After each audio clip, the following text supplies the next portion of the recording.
Fala rapaziada, bem-vindo a mais um episódio, no caso o primeiro episódio, e hoje a gente está aqui com quem? O boleiro, o professor, o gigante da geografia, Felipe Kerlacher.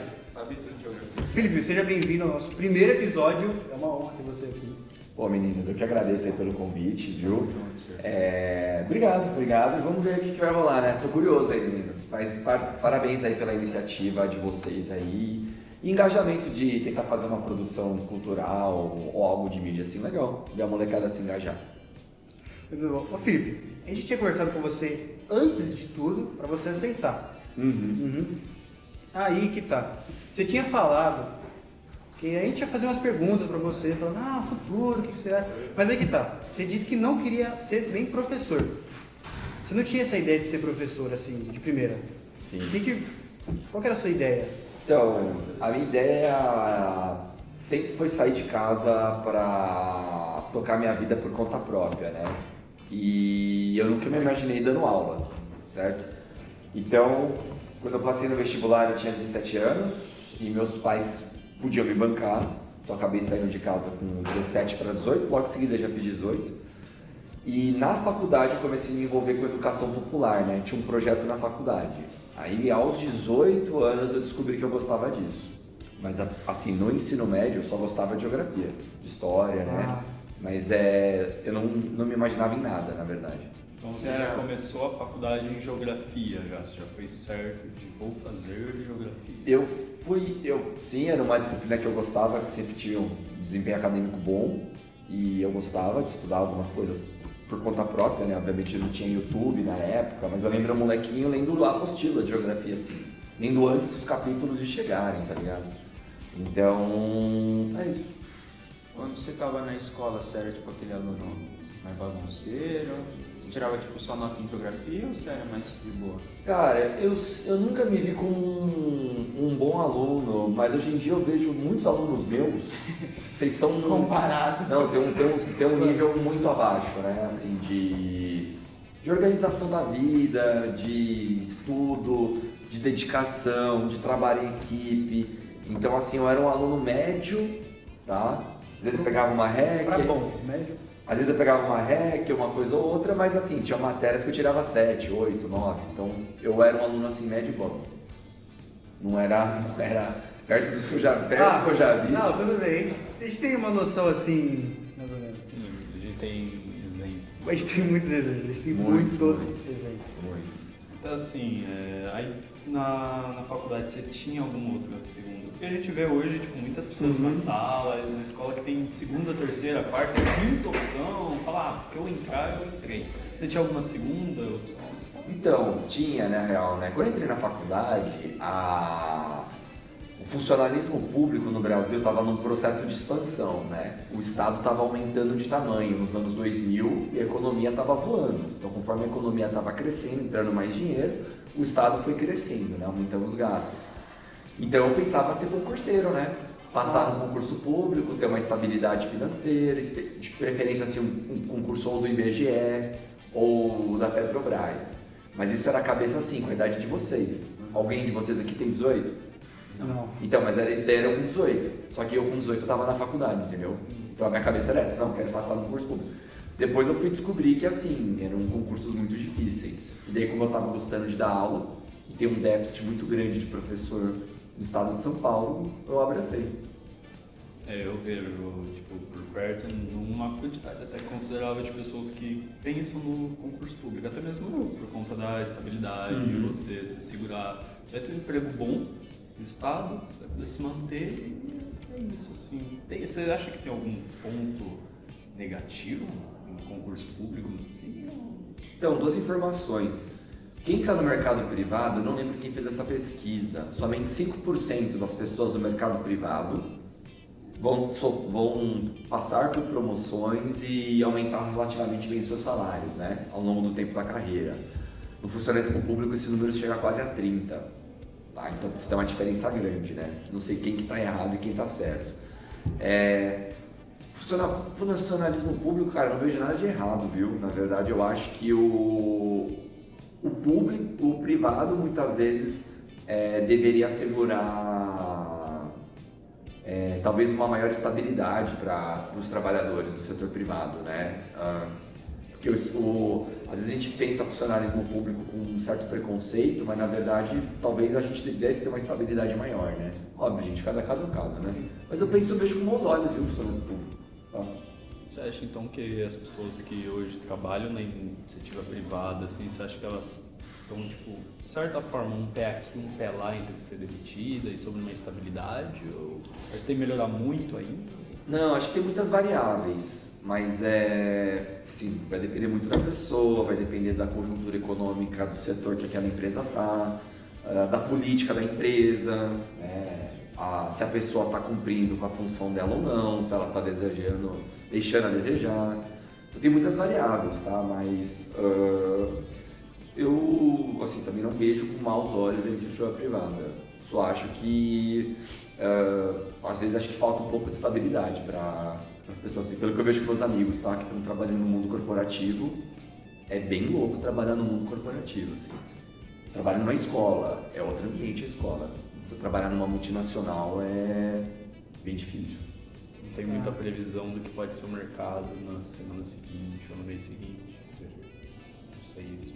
Não, acho que é uma série de coisas a qual você tem que passar, né? Demitir gente, a pressão de entregar coisa, às vezes vai vir um pessoal do outro país visitar a empresa, você tem que receber a pessoa, você tem que ser babá dos caras. Tem uma série de coisas assim, às vezes você passa por uma pressão muito grande, né? Cobrança muito forte por resultados, entendeu? Então assim, eu tô numa escola, isso não é tão forte assim, né? Tipo, existe obviamente, mas não, nossa, nem se compara. Boa sorte pra vocês no mercado de trabalho, viu? Legal. Ó, indo um pouco pro futuro, já tava aqui no Santana você, trabalhando, tranquilo. Sim. Aí, bate 2020, um mês de aula, pandemia. Como foi lidar com a pandemia? Nossa, a gente conheceu você na pandemia. Na pandemia, você lá, tocando violãozinho. Nossa, verdade, né? Nossa. Então, pandemia tem dois momentos pra mim, assim, muito nítidos. Os 3 primeiros meses eu adorei da pandemia. Quem não? Sério? Eu tava em casa. Mas quem não também? Porque eu tava em casa, né? A gente não tava sendo cobrado ainda para avaliar. A escola mandou muito. Eu não sei se vocês sabem do Santana, mas assim, o governo, eu acho que foi dia 17 de março de 2020, o governo de São Paulo decretou lá para a galera ficar em casa, né? Não é o lockdown, porque o lockdown é uma medida muito mais extrema. A gente habituou a chamar de lockdown, mas lockdown é um negócio mais intenso, né? Sim. Mas a gente ficou preso em casa e não podia sair e tudo mais. A gente teve uma reunião segunda-feira, terça-feira tivemos outra reunião na escola, quarta começou o ensino virtual. Então assim, um monte de colega meu de trabalho, inclusive trabalhando em escolas grandes, ficaram um mês, né, sem trabalhar, 2 semanas, a gente ficou 2 dias e já começou. Então os primeiros 3 meses foram bem legais pra mim. Assim, fiquei em casa, cafezinho, calça de pijama, camiseta normal. Inteiro pijama. Dava aula no meu quarto. quarto. Dava aula no meu quarto, né? Na época eu voltei a morar com meus pais para não gastar grana com aluguel. Voltei a morar com meus pais, tinha um mimo da minha mãe, ali do meu pai. Então tava de boa, assim, tava bem tranquilo, né? Mas depois dos 3 meses, começou a encher meu saco da aula virtual.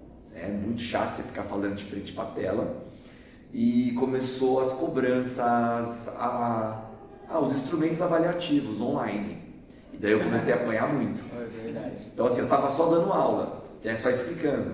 E só explicar pra mim é muito tranquilo, né? O trabalho complicado do professor é preparar as aulas e avaliar, montar a avaliação e tudo mais, né? Porque assim, sério, gente, tipo assim, eu tô muitos anos aula. Então eu sei o que eu falo, entendeu? Você virar uma aula pra mim e falar, Felipe, dá uma aula disso. Começo a falar pra você a aula. Tipo, eu tenho gravado na cabeça já. Então pra mim tava muito tranquilo. Daí eu sofri bastante depois, viu? E depois a gente voltou pra escola, né? Os alunos não estavam aqui e a gente ficava na escola, você ficava na sala vazia. Era bom ver meus colegas de trabalho, porque bem complicado, né? Eu segui a quarentena, assim, até relativamente bem. Não fui o melhor exemplo do mundo, mas assim, ficava em casa de boa. Ia no Infanger e na farmácia, essa era a minha vida. E no veterinário, que o cachorro dos meus pais na época estava meio mal. Foi isso. Eu vejo muita gente que compara e relativiza apenas tipo, o lado do aluno. Tipo, pô, foi difícil pro aluno aprender em casa, aprender, mas você não vê muita gente falando, tipo, um professor que passou a vida toda escolar dele dando aula ali na lousa, presencial, aluno, ficar quieto, ficando ali assim, explicando, tirando dúvidas. E um momento para outro, tipo, de uma semana para outra, você apenas explicando. Eu não vejo, tipo, pessoas comentando sobre o que isso pode ter causado. Professor ainda, tipo, você ainda precisa explicar, você não pode desligar a câmera e ficar quietinho. Os alunos, tipo, beleza, você prestava uma atenção ali, uma aqui, mas... O exemplo de aluno. você tipo, o professor tem, é o trabalho dele, o aluno... não é tipo, é obrigação, mas... Sim, só que daí a gente não vê muitas pessoas falando se isso causou alguma coisa para um professor, tipo, como você falou, pô, ficar trancado em casa. As pessoas olham muito para adolescente, mas não olham muito para, tipo, pô, como que uma pessoa ali que trabalha, tem seus colegas, assim, fica, tipo... Eu acho que tem 2 pontos nessa questão que você colocou. O primeiro é que a gente é um adulto, né? Então, geralmente pessoas jovens, adolescentes, pré-adolescentes, crianças... são pessoas mais sensíveis, né? Acho que você não tem a estrutura psicológica, a experiência de vida muitas vezes para lidar com situações novas e problemas. Eu acho que os adultos também não, mas a gente está um pouco melhor, né? A gente tem um repertório melhor assim para lidar com os dilemas da vida. Mas as pessoas não falam dos professores porque a gente é desvalorizado, né? De forma crônica na sociedade brasileira, né? Então a gente é muito maltratado assim no geral, né? Pela sociedade como um todo, viu? Só você vê os salários de funcionalismo público, por exemplo, concurso para ser professor, se olha o salário, isso reflete como que as pessoas que estão no Estado, eleitas pela população, enxergam isso, entendeu? Então acho que é um reflexo mesmo, tá? Professor é uma categoria muito desvalorizada. Isso me fez lembrar agora da pirâmide etária que você tinha mostrado lá sobre os países e me fez pensar sobre isso aí dos professores. Grande parte de alguns países, ou até alguns anos atrás, a pirâmide de pessoas mais jovens era muito grande e a formação que essas pessoas jovens vieram de professores. Então, assim, a sociedade que a gente tem hoje, construída da forma como ela é baseada em como funcionou os professores de 30, 20, 10 anos atrás. Então, e mesmo se você não vê uma parabenização grande, um reconhecimento maior sobre os professores, porque você estava na escola e vai meio que deixando de lado, sabe?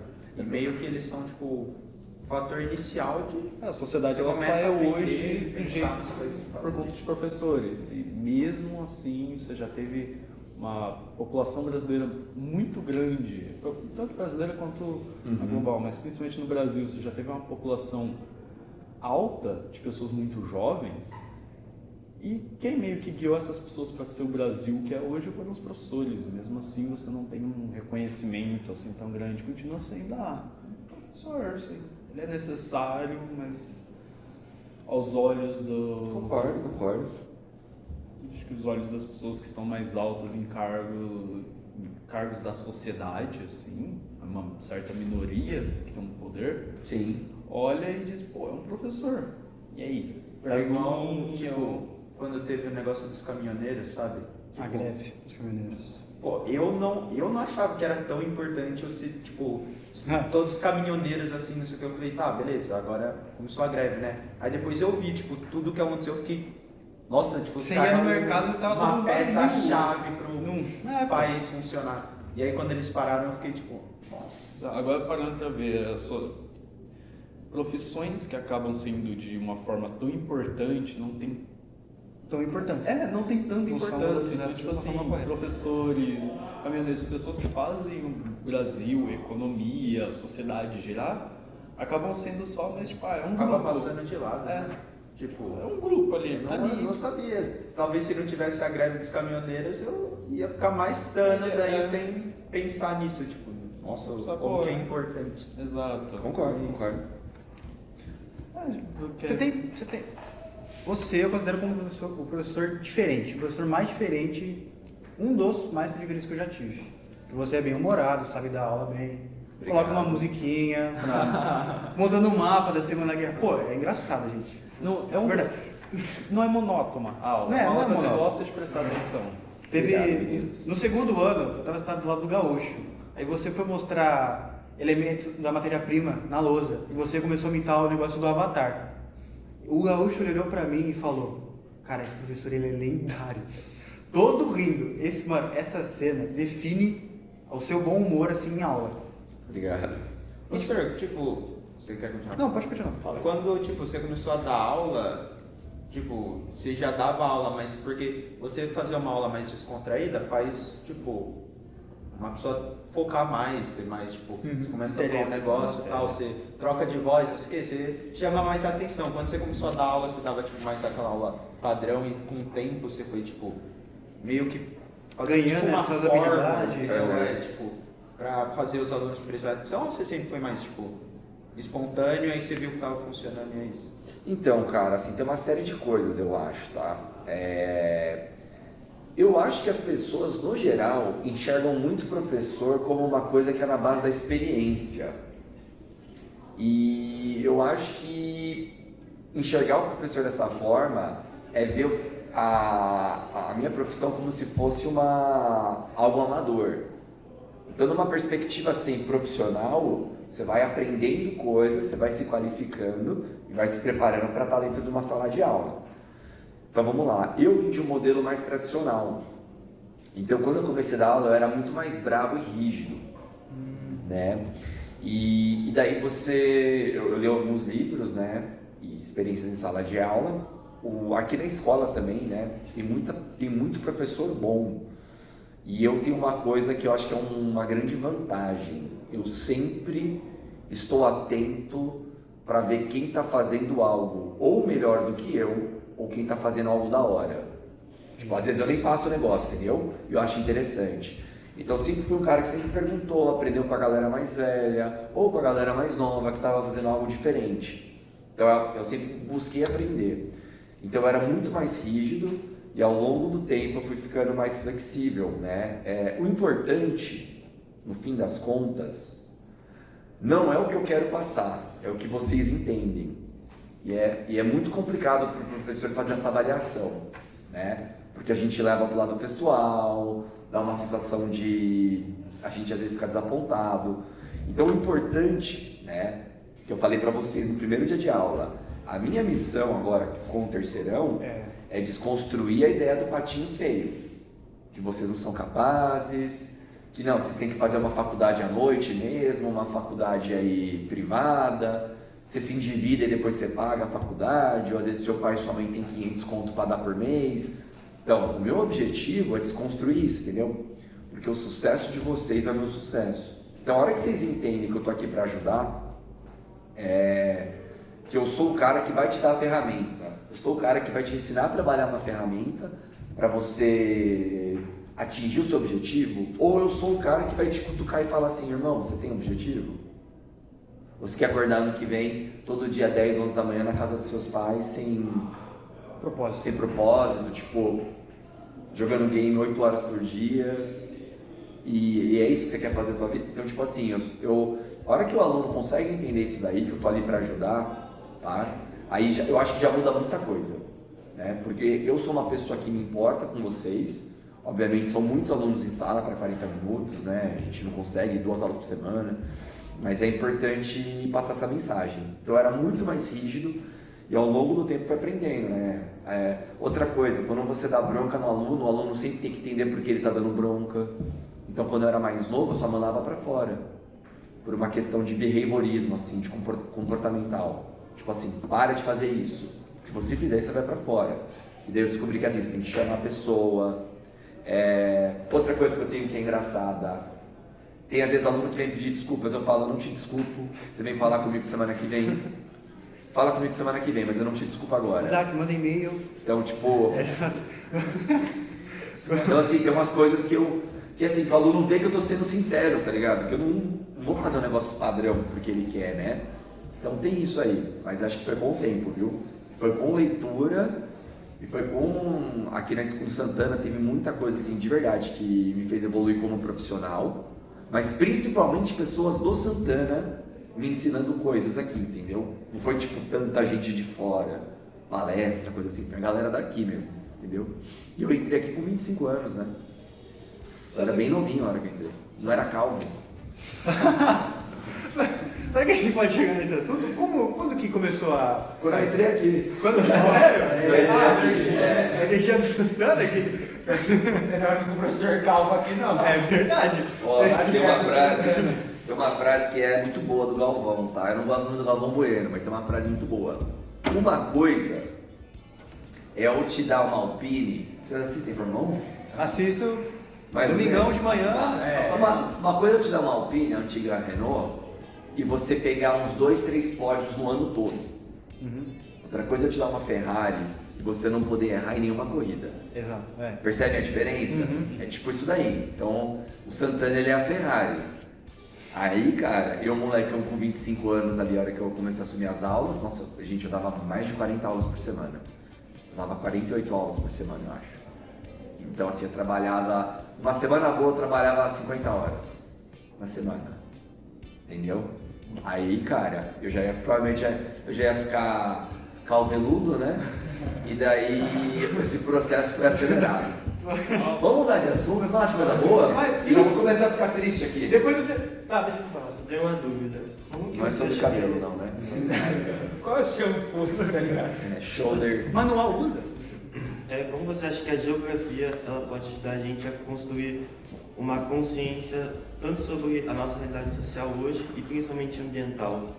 Legal. Ó, ano passado eu fiz um trabalho com vocês para tentar dar uma conscientizada na questão da alimentação, né? De onde você compra o alimento, o que você compra, tem agrotóxico, não tem, esse produtor vale a pena comprar, talvez experimentar alimentos orgânicos.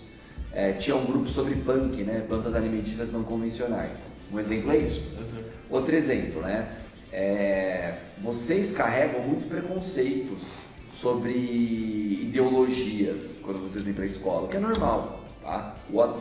Assim, o significado de adolescente é você sair do valor moral dos seus pais e começar a expandir o seu círculo de visão do mundo, incorporar outras coisas, e as outras coisas vão deixar vocês em choque.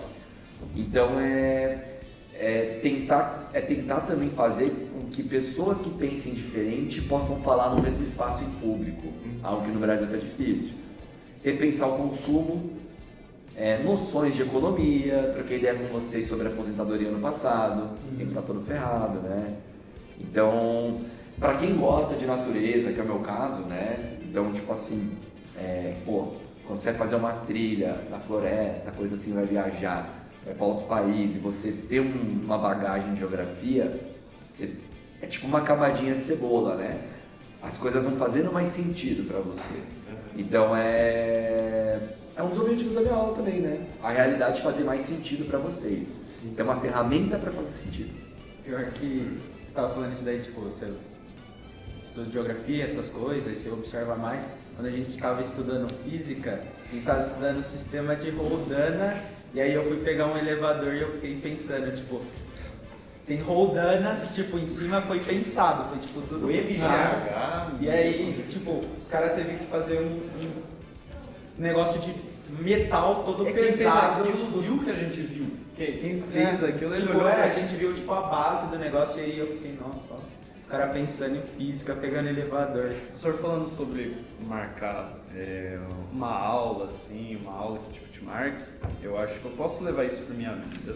Primeiro ano, aula do Sr. Filipe, que basicamente eram 42. Era muita gente para participar. Eram 45, Era muita eram gente pra 45 adolescentes que numa noite, de forma chula falando, tomaram 2 pés no peito com uma aula do Sr. Filipe sobre economia. E eu acho que de longe essa foi a aula do Santana inteiro que mais marcou. Essa aula foi boa. Eu acho que falta mais disso. Eu acho que, tipo assim, é muito bom. Pô, um grupo de adolescentes que saíram de uma pandemia, que não tem uma noção mínima sobre o próprio futuro. A gente estava usando máscara. Ele tava olhando, ele olha pro seu futuro e fala, pô, eu quero ser veterinário, tá, quando você vai chegar nisso? Você está se preparando financeiramente? Você pensa no futuro? Você conhece como não perder dinheiro? Eu acho que essa foi uma aula que foi Da totalmente educação necessária. financeira, que dá um toque, uma ideiazinha de Que você fez um orçamento maluco e dava pra você ganhar, tipo, ficar sobrando no mês ainda R$2.000 ainda. Você fez, tipo, a aula. Todo mundo olhou e falou, caramba, dá pra ficar rico. Eu acho que depois Mesmo dessa não aula, pode. eu saí... Não, claro Mas, que eu tô ó, fazendo nunca se esqueçam. A principal coisa que vocês têm que correr atrás é ganhar um salário bom. Sim. E a melhor forma de você ganhar um salário bom é fazer uma boa universidade e, cara, se vocês já tiverem condições de fazer uma aula de inglês, uma aula de espanhol, é você ter uma segunda, terceira língua. Isso é o que vai fazer diferença. Com certeza é o que vai fazer diferença no teu LinkedIn, no teu currículo e por aí vai. Então, os alunos, eles falam assim, senhor, posso guardar? Senhor, se eu ficar guardando R$100 por mês, irmão, R$100 por mês, se você tiver um salário de 8 pau por mês, R$100 por mês é nada. aqueles 10 anos que você guardou R$100 por mês, você vai juntar em 6 meses já ganhando uns 8, entendeu? Então por isso que eu falo, gente, investe na educação, a tua prioridade é ter um salário maior, é o teu rendimento maior, caso vocês estejam bitolados ou interessados com isso, entendeu? É o básico, é você ganhar mais. Uma última pergunta. Tipo assim, para todos os alunos de Santana, se você pudesse dar só um conselho, qual que seria? Nossa, Focado no terceiro ano. Você que já foi aluno, focado no terceiro ano,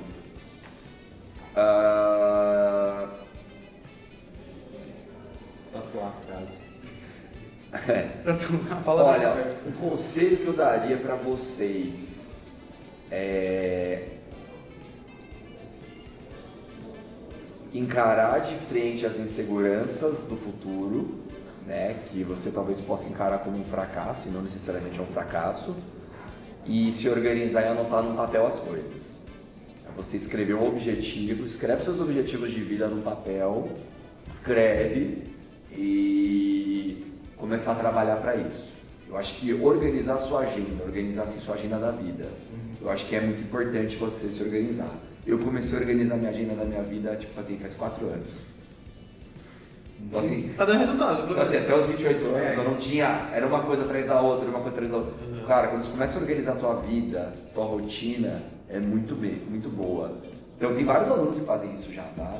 Mas a maioria com certeza não.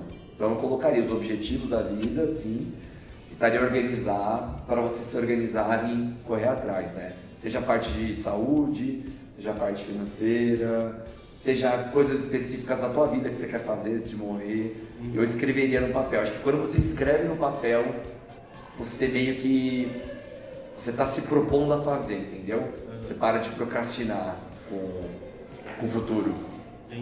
Então é isso que eu falaria, tá? Não sei se foi tão poético quanto a expectativa de vocês. Professor, tudo, a cada 10 palavras que você diz, 11 é de forma poética. Muito obrigado. Eu acho que, uma última coisa, eu acho que tem muita coisa que não faltou, mas que a gente poderia assim passar horas. Foi uma introdução, estudando. Acho que quem sabe um dia. 24 horas. Uma parte B, 24 horas com sorteio. Vou fazer um vlog. Vamos montar uma banda no meio, mas Então, vamos assim, aluguem uma casa em Maresias, tá? Com tudo pago. Aí alguém vem me buscar que eu não quero pegar a estrada também e a gente fica lá.